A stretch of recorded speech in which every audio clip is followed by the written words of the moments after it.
तो क्या Indian users के लिए डीपसीक यूज़ करना सेफ है?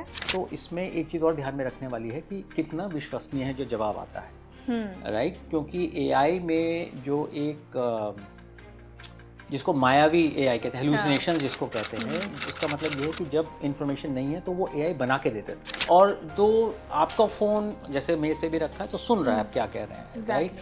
आजकल तो टीवी भी सुन रहे हैं। तो ये जो सारी ऐप्स हैं, एआई उसमें एक अकेला नहीं है, बाकी सारी ऐप्स भी आपका डेटा लेती हैं। उनका फ़ायदा इसी में है कि आपको आप बिना बताए, अब वैसे तो नहीं करना चाहिए, इसके अगेंस्ट रेगुलेशन है, लेकिन जब आपका नाम और पता छुपा देते हैं तो भी आपका डेटा काम का है कि इस जगह कितने लोग इस तरह की खरीदारी करते हैं, ये भी इंफॉर्मेशन, इसकी कीमत है और वो बिकती है।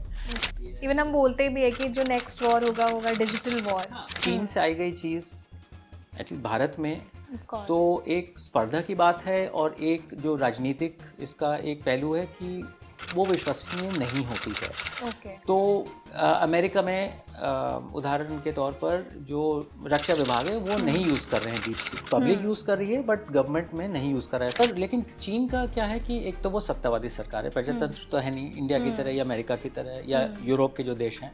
तो उसमें क्या है कि कभी भी सरकार जो है इंटरफेयर करके कंपनी को सरकारी बना सकती है।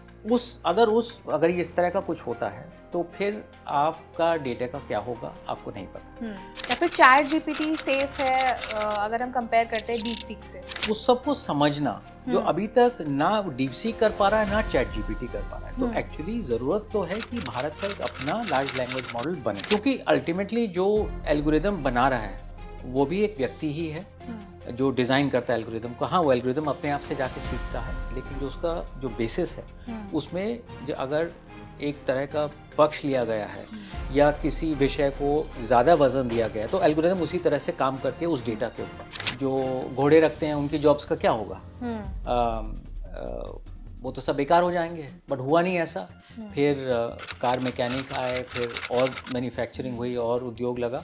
उसी तरह से एआई भी विकसित होता रहेगा, वो रुकेगा नहीं। और अब जो नया एआई में जो वो है general intelligence, artificial general intelligence, जो कि एआई से एक ऊपर है, जिसका मायने सिर्फ ये है कि आप इसमें अंतर ना कर सके कि आप मशीन से बात कर रहे हैं कि एक और व्यक्ति से बात कर रहे हैं। मतलब अगर हम किसी एआई प्लेटफॉर्म से एक इमेज जनरेट करते हैं तो उसमें 5000 से ज़्यादा का कार्बन एमिशन रिलीज होता है। बिल्कुल।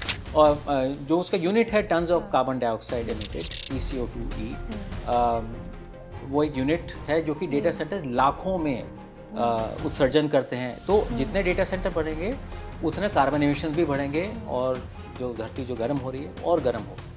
मॉडल को ट्रेन करने में कई लाख टन कार्बन उत्सर्जित होता है। आप सोचिए एक मॉडल को, और हर विषय पे हज़ारों मॉडल बन रहे हैं, हज़ारों कंपनियां हैं जो उस पर काम कर रही हैं। तो आपको भी लगता है कि एआई हम सबकी जॉब्स को लेकर देखिए, जॉब्स बदलेंगी, लेकिन नई जॉब्स भी उत्पन्न होंगी। क्या होगा कि जो लो लेवल जॉब्स हैं किसी भी क्षेत्र में वो चली जाएंगी।